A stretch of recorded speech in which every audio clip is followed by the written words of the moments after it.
अंतर्राष्ट्रीय संगठन के लिए। तो तस्वीरें देख रहे हैं आप, प्रधानमंत्री नरेंद्र मोदी हिरोशिमा के लिए देखिए अब रवाना हो चुके हैं, जापान पहुंचेंगे। जापान में G7 शिखर सम्मेलन जो है आयोजित किया गया है और हिरोशिमा में इस बार ये G7 शिखर सम्मेलन रखा गया है, जिसमें गेस्ट नेशन के तौर पर प्रधानमंत्री नरेंद्र मोदी पहुंच रहे हैं, क्योंकि हिरोशिमा में ये पूरा का पूरा शिखर सम्मेलन है। और फोमियो किशिदा जो कि जापान के प्रधानमंत्री हैं, वो भारत आए थे, इनविटेशन देकर गए प्रधानमंत्री को कि वो आए जब G7 का शिखर सम्मेलन होता है। 3 देशों का ये दौरा है, 6 दिनों में 3 देशों का दौरा होगा। सबसे पहले जापान में G7 शिखर सम्मेलन में शामिल होंगे। बहुत महत्वपूर्ण है इस शिखर सम्मेलन में भारत का पहुंचना एज अ गेस्ट नेशन। जब भारत G20 देशों की जो है अध्यक्षता कर रहा है, साथ ही साथ किस तरीके से 5वीं ऐसी अर्थव्यवस्था है जो बहुत तेजी से आगे बढ़ रही है। और अगर मैं बात करूं कि गेस्ट नेशंस में कौन कौन से देश होते हैं, तो खास तौर पर वो देश होते हैं जो बहुत तेजी से विकास की ओर आगे बढ़ रहे हैं, और भारत उनमें से एक है। और सबसे बड़ी बात यह है कि एक बहुत लंबे अंतराल के बाद कोई प्रधानमंत्री भारत से हिरोशिमा जा रहे हैं। याद करिए, हिरोशिमा 1945 का वो दिन, वो समय, वो वक्त जब हिरोशिमा ने उस परमाणु हमले का दंश झेला, जहां 70,000 लोगों की मौत तो उसी वक्त हो जाती है और कुछ लोगों को धीरे धीरे मरने के लिए छोड़ दिया जाता है। वहां आज भी कई ऐसी घड़ियां हैं जो 8:30 वक्त पर ही रोक दी गई हैं, उस याद में कि कैसे 1945 में अमेरिका की ओर से हिरोशिमा पर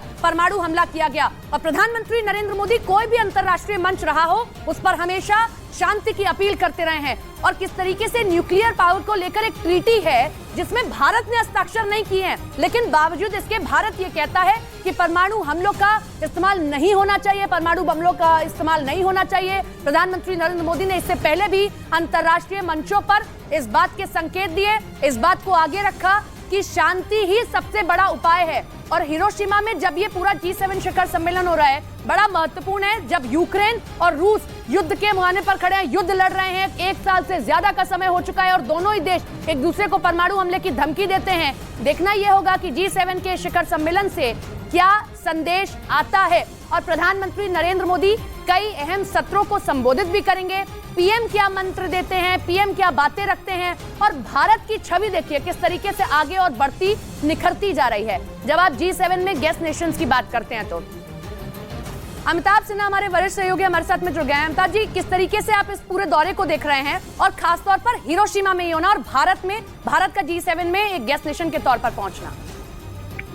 देखिए, बहुत अहम है प्रधानमंत्री का दौरा। इसको प्रधानमंत्री कार्यालय अगर की माने तो उन्होंने इसको ऐतिहासिक बताया है और होलिस्टिक अप्रोच वाला बताया है, जिसमें हर तरह के मुद्दों पर चर्चा होगी। यहाँ व्यापार पे भी चर्चा होगी, यहाँ राजनीति पे भी चर्चा होगी, रीजनल सिक्योरिटी पे भी चर्चा होगी। और पीएम के का काफी हेक्टिक शेड्यूल है, तो इसे 3H का नाम दिया गया, hectic, holistic and historic tour है पीएम का, जिसमें 4 दिन वो दुनिया के इन देशों में घूमेंगे और 4 दिन में 3 देशों का दौरा करेंगे और 3 समिट में प्रधानमंत्री हिस्सा लेने वाले हैं। क्वाड समिट होगा जो हिरोशिमा में ही चारों देशों के शासनाध्यक्ष मिलेंगे।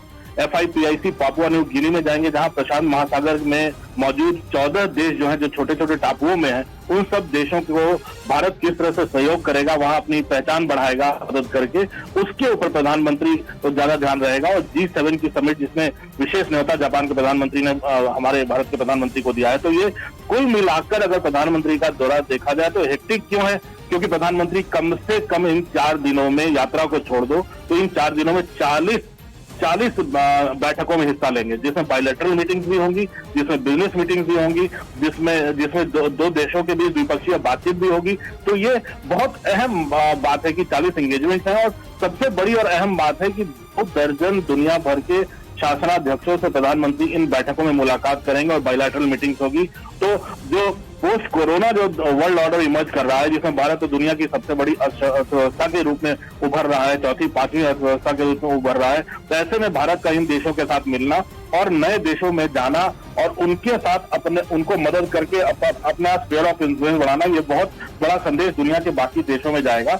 और खास बात है कि प्रधानमंत्री बिजनेस लीडर से भी मिलेंगे, कई इंपॉर्टेंट पर्सनालिटीज से भी मिलेंगे जो उन देशों में रहे, और भारत के लोग जो वहाँ नाम कमा रहे हैं उन देशों में, उनके साथ भी मिलेंगे, स्कॉलर से मिलेंगे, इंडियन कम्युनिटी के साथ। और सबसे बड़ी बात है, ऑस्ट्रेलिया में सिडनी में इंडियन डायस्पोरा के साथ एक स्टेडियम में हजारों भारतीय वहां पर मौजूद होंगे। कम से कम 25,000 भारतीयों ने सिडनी के इस प्रधानमंत्री के कार्यक्रम के लिए आज से 1 महीने पहले ही अपना रजिस्ट्रेशन करवा लिया था।